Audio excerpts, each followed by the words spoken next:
किती छान कलर आलाय बघा. नमस्कार मंडळी, आज मी डोसा करून दाखवणार आहे तुम्हाला. तर बटाट्याची भाजी, चटणी आणि डोसा. मी इथं डोशासाठी तांदूळ भिजत घालणार आहे. तर त्याच्यासाठी मी प्रमाण सांगते तुम्हाला किती घेतलंय ते.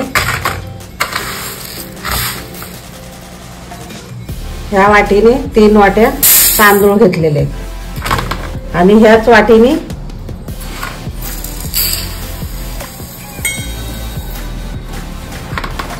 ही 1 वाटी उडदाची डाळ, अर्धा वाटी, अर्धा पण नाही त्याच्यापेक्षा थोडंसं कमीच आहे, चणा डाळ आणि ह्याच वाटीने 1 वाटी पोहे. पोहे खायचा चमचा असतो ना, त्याच्या चमच्याने 1 चमचा मेथी दाणे. मी सगळं हे स्वच्छ धुवून घेते. तर मी स्वच्छ धुवून घेतलेले तांदूळ, त्याच्यामध्येच मी डाळ टाकणार आहे. आता हे पण धुवून घेतलेली चण्याची आणि उडदाची. आणि हे जाड तांदूळ आहेत, रेशनचे तांदूळ आहेत, त्याच्याने खूप छान होते डोसा. ही मेथी आणि चण्याची डाळ पण याच्यातच टाकते, धुवून घेतली त्याच्यात. आता हे पोहे टाकते 1 वाटी. सगळे एकत्रच करणार आहे मी, धुवून घेतलेले स्वच्छ, त्याच्यामुळे एकत्रच भिजत घालणार आहे. आणि पाणी ओतते भरपूर.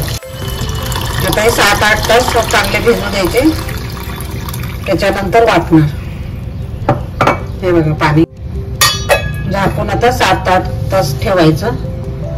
हे भिजत घातलेलं होतं तांदूळ आणि सगळं हे डाळ वगैरे, तर छान भिजलेलं आहे बघा, मस्त भिजलंय. आता मी वाटून घेणार आहे मिक्सरच्या भांड्यामध्ये.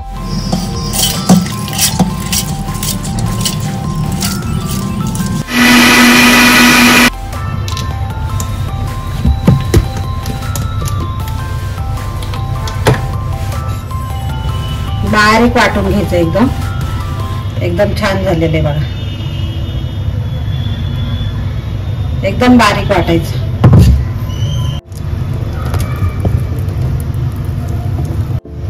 आता चांगलं वाटून झालंय, तर 1-2 मिनिटं चांगलं फेटून घ्यायचं त्याला. 2 बॅच मध्येच वाटलं मी, जास्त पातळ पण नाही करायचं. हे बघा, आणि मोठंच घ्यायचं भांड, कारण ते फुगून वरती येतं. थंडीच्या दिवसामध्ये तुम्ही मायक्रोवेव्ह मध्ये ठेवलं तरी चालेल रात्रभर. थोडंसं मायक्रोवेव्ह थोडं 2 मिनिटं असं गरम करून घ्यायचं.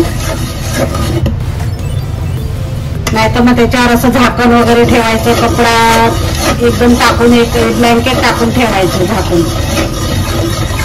आता तर काही गरज नाहीये, पण थंडीच्या दिवसामध्ये. आता हे बघा कसं छान झालंय पीठ, एकदम फुगलंय मस्त.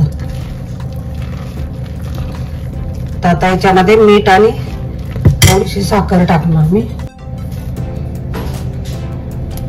कलर पण छान येतो, थोडीच घालायची. डोशासाठी चटणी करून घेणार आहे मी. तर इथं खोबरं, नारळ फोडून घेतलाय, काप असे बारीक करून घेतलेले आहेत मी. तर मिक्सरच्या भांड्यामध्ये टाकणार आहे.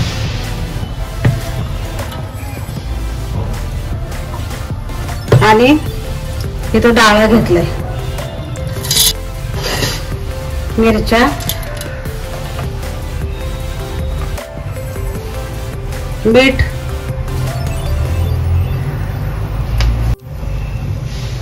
थोडी साखर आणि जिरं, अगदी थोडंसं जिरं. बस आता वाटून घेणार. आणि दही घालायचंय थोडंसं.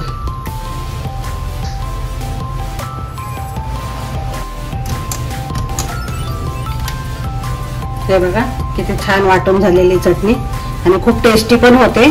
जर दही घालायचं नसेल तर लिंबू घाला तुम्ही. आता चटणीला फोडणी देऊया.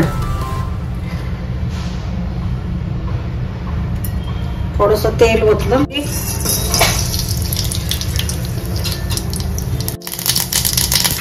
आणि कढीपत्ता. हिंग घालायला पाहिजे, हिंगाने खूप छान टेस्ट येते. आणि आता ही चटणी टाकायची. गॅस बंद केला मी. खूप छान होते चटणी, साऊथ इंडियन स्टाईल होते, एकदम सेम तशीच होते चटणी माझी. तुम्ही नक्की करून बघा अशी चटणी. आता डोसा करून घेणार आहे.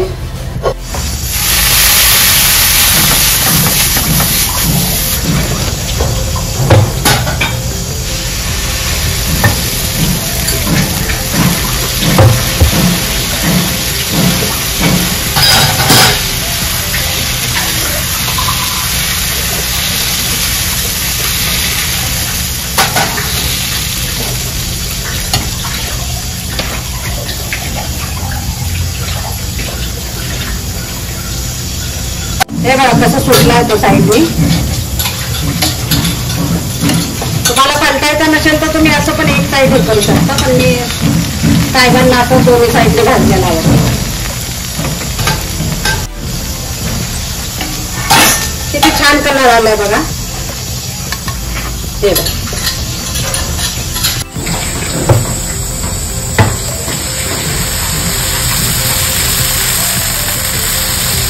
कॉर्न डोसा पण छान होता का इथे. एक करून देते मी साहेबांना.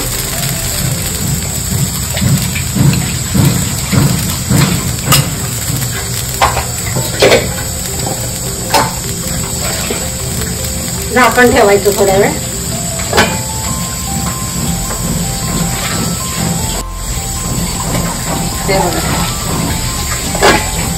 पलटी मारली आता. तर खूप छान होतात कॉर्न डोसे. आणि इथं पुण्यामध्ये ना त्याला लोणीकंद म्हणतात. तर 1-2 मिनिटं आणखीन झाकून ठेवते आणि मग बंद करणार. हे बघा मंडळी, डोसा तयार झालेला आहे. इथं चटणी आहे आणि बटाट्याची भाजी, डोसे मस्त खूप छान झालेले. नक्की करून बघा तुम्ही पण. या पद्धतीने मी केले तसे प्रमाण वगैरे सगळं मी दिलेलं आहे. तर तसे डोसे करून बघा आणि मला कमेंटमध्ये सांगा कसे झाले ते. तर लाईक करा, शेअर करा, सबस्क्राईब करा. धन्यवाद.